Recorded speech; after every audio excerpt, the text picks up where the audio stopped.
What's going on? Jake here with Uncommon EDC, and today I'm checking out the TPT Slide V2, which is a cool little utility knife from BigIDesigns, and this version is a collaboration with Damn EDC, who's another EDC channel here on YouTube.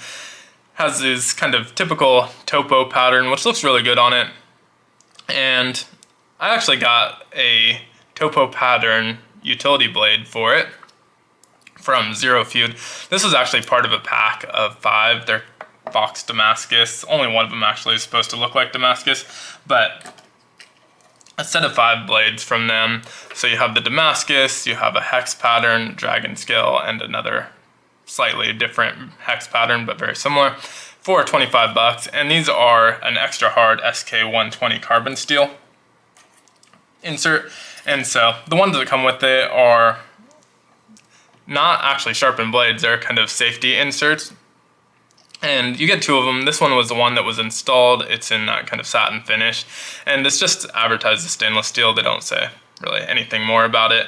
But it has a non-sharp edge. It will work for cutting through tape, but it's not sharp. And then this side is supposed to be kind of like a camp or utility fork, which I don't think I would ever actually use, because installed on here, if you're using that as a fork, then if it's dirty when you pull it back in, it's gonna get gunk and stuff inside, and you're gonna have to disassemble it to clean it. So not something I'd actually use, but I think for shipping purposes they went with a non-sharpened blade.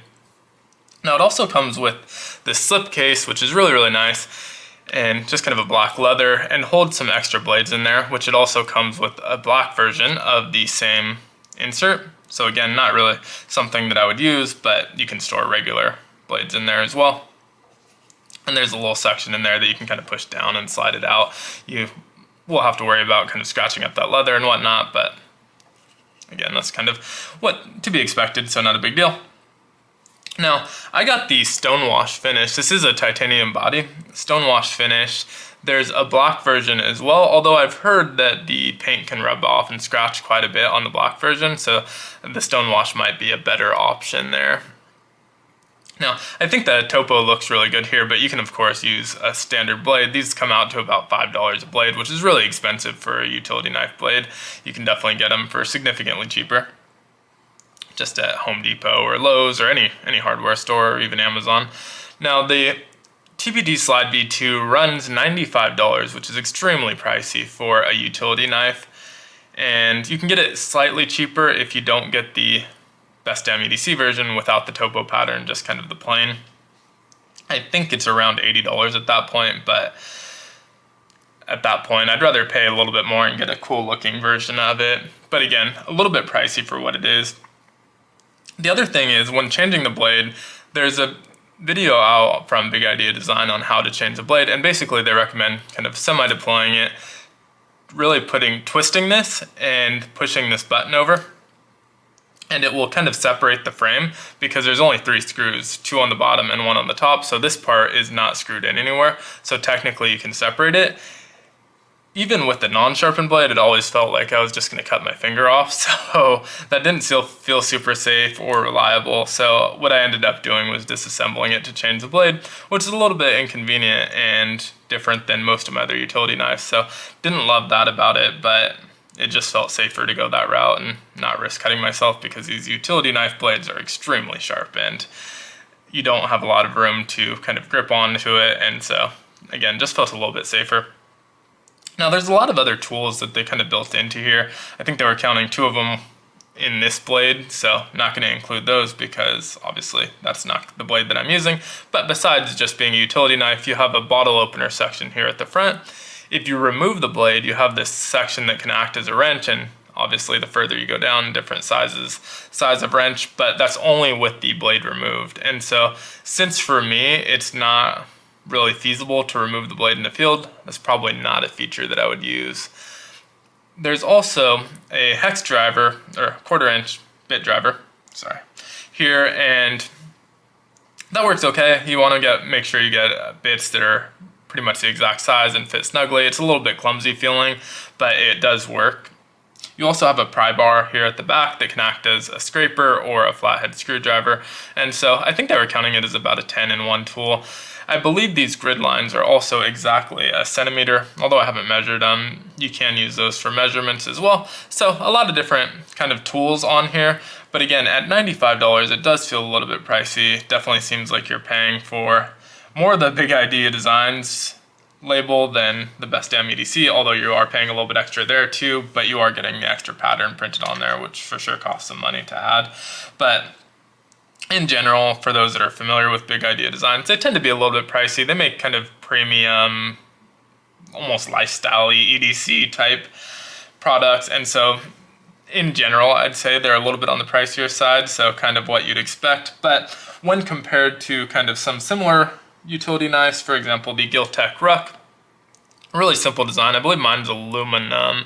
I think this was probably about a third of the price. I think around 30 or 35 bucks maybe. It might have even been cheaper for all I know. I don't remember, but I can put a link down in the description below if you are interested in checking that out, and hopefully that'll have the price, obviously. But this one's nice. It has the pry bar on the back as well, which will also double as a screwdriver or a large flathead. This one actually also has a cord cutter or a seatbelt cutter or whatever you want to cut that can fit through there. When it's closed, when it's open, which you open it by pressing down on the blade itself and then just pushing forward, that cord cutter disappears because it's just using the blade. Also has a bottle opener, so many of the same tools, basically minus the bit driver, many of the same tools as the TPT Slide, but for a significantly cheaper price. Now another one that's significantly cheaper, I believe these are also about 30 bucks, is the Gerber Pry Bar. This one uses a different type of blade, but also kind of deploys similarly, just slides in and out. Now the action on the TPT Slide is significantly better. I've tried oiling this, disassembling it, and reassembling it, and it doesn't really get better. And I think that's just because it's plastic fixture, it's just dragging on the metal, and I don't know, it's not a great action, but it works well enough. And this one also has a pry bar that has kind of a smaller and a larger section, so you can use that for a mini or a larger flathead screwdriver. Also have this kind of separator, which I guess could act as like a nail remover or something like that, but it is a little bit small and not going to have a lot of leverage, so that might be tough. Also has a bottle opener, so again, a very similar tool set for a third of the price.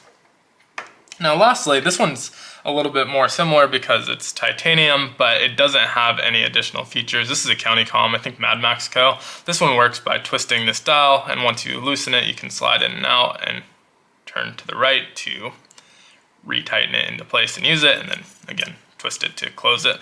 So this one I think is a little bit pricier, maybe $40, maybe $50, I don't know, but a little bit pricier, but also titanium, so more similar to this one minus all of the additional tools. I'm probably going to end up anodizing this one just because it is titanium and there's no pattern on it besides this kind of dimple pattern similar to a golf ball or something like that. So I think that would look nice with some anodizing, but obviously not going to do anything to this one since it has that nice Topo pattern on it and it's kind of a stone wash finish. It looks good as is.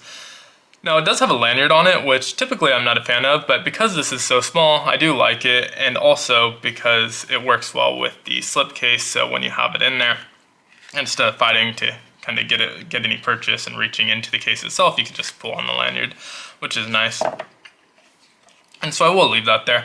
Now the other weird kind of thing on here is these are left-hand pocket clip only. The pocket clip's removable, so you can do no pocket clip, but by disassembling it, there's a little clip inside that's holding it in place, and so you can disassemble it and remove that, but you can't switch it to right hand. So where I typically carry something like this would be in my fifth pocket, but if I use the pocket clip, I would pull it out and it would not be ready to deploy. It would be upside down because I'm right-handed, and fifth pockets are usually only on the right-hand side of your jeans. And so it doesn't work super well for me for that, but I guess not the biggest deal in the world, but really weird choice to only do left-handed. And so kind of the show side is in your left hand, not for right-handed people. So, I mean, guess I can't complain. Most things in the world are made for right-handed people, so you can let the left-handers have one thing. But again, it's kind of an interesting choice. Now, the slide action I mentioned works really well, much smoother than on the Gerber Pry Bar. It also has 3 stopping points, so to utilize it, you just kind of push down on it and slide. And the first stopping point is in the stop position. It doesn't move from there. You get a little bit of wiggle, but it's obviously not going to deploy. And so you press down and push forward, and the second one is about halfway along the slide, and you can see that leaves just the tip exposed of the utility knife, and so that works for most things. But if you need a little bit more edge, you can push it down again and slide forward, and the last locking position is fully deployed, which gives you about 1/2 inch of blade exposed. And again, you can kind of see that nice topo pattern on the blade there. So again, thought that looked nice, but for the most part, if you're burning through blades, would definitely not go with something that's $5 a blade. But overall, works really well. Again, there's some kind of measurement patterns on top of that topo pattern. Not sure how well that's showing up, but some measurement patterns there. So kind of similar to a map, but I believe there are a centimeter. Now, this is exactly 3 inches long, 1 inch tall, and about 0.2 inches thick, although if you're measuring at the pocket clip, the thickest point gets to 0.38 inches, and it weighs in at exactly an ounce, so super lightweight. It also comes with a lifetime warranty, so if anything breaks, I've seen people have like lost parts to the clip because there's a piece in there holding it in place that is easy to lose, as well as lost screws, and they'll send free replacements for them if you reach out. I believe that's through BigIDesigns, not through Damn EDC, so you want to reach out to them. But again, a really cool thing. I feel like it's a little bit overpriced, but that's just kind of what you get with BigIDesigns. They're a little bit on the pricier side, and they're kind of luxury items. He makes some really cool things and really interesting designs. This is probably one of the things where it's so similar to other tools that you can get it again at the third of the price, or even the most basic utility knives for $1 or $2. And so definitely, if you're just looking for something functional, there's plenty of other options out there. But if you're looking for something that looks cool and has a few different additional functions, this is a cool option if you're willing to spend the money on it. Now, let me know down in the comments below what you think of the TPT Slide version 2, as well as any other utility knives that you might recommend. I definitely have a small but growing collection, probably 10 to 12 of these that, looking to expand on that collection. I don't collect them as much as I do knives per se, but I'm looking to expand my collection, so if you have recommendations, definitely leave them in the comments below. And then one other thing I've started doing recently was just kind of featuring other items in the videos that aren't necessarily going to get a dedicated video, to spotlight some smaller makers or show off cool EDC gear that maybe is not getting a dedicated video. And so in this one, I thought it was appropriate, since this video is going up July 4th, to include this American flag hank from Gondek EDC. Now, Gondek EDC has been on the channel plenty of times just because I do the Hank of the Month Club from them, but if you're not familiar with them, you may not know that they also sell the Hank separately. So this is not one of the Hank of the Month Club, which are exclusive to the subscription. This is one that you can buy normally. I'm not sure if they're in stock now, but I would assume they are, again, because of the holiday. But interesting thing on this one, typically they're microfiber on the back, but this one's actually a double-sided hank with the stars on one side and the stripes on the other. So a little bit unique instead of the typical kind of microfiber on one side and pattern on the other. The other cool thing about these is they're a decent size. I think 7x7 is a really nice small size. I get some that are smaller, I think 5x5 from Awesome Hank Gear, but again, I prefer these kind of smaller sizes most of the time because they fit nicely in your pocket. As you can see, there's already some fold lines here. So typically what I'll do is fold it into quarters and then just throw it in my back left pocket and carry it there. It's nice for cleaning knives, cleaning your phone, acting as like kind of a ground cover. If you're setting stuff down on the ground and you don't want it to get scratched up, you can kind of lay this out and just set your gear on it. Take pictures on it, all kinds of different uses for them. I've only been EDCing a hank for about 6 months, but have been really enjoying it, and there's plenty of really cool options. I'm probably going to do a video soon of different hank makers to check out in case you're interested in different designs and different makers that come in different sizes, again, different designs, a lot of different cool features that make them unique between the different makers. But thanks so much for watching. Be sure to like, comment, subscribe, and hit that notification bell. And as always, hope you have a great one. Take care.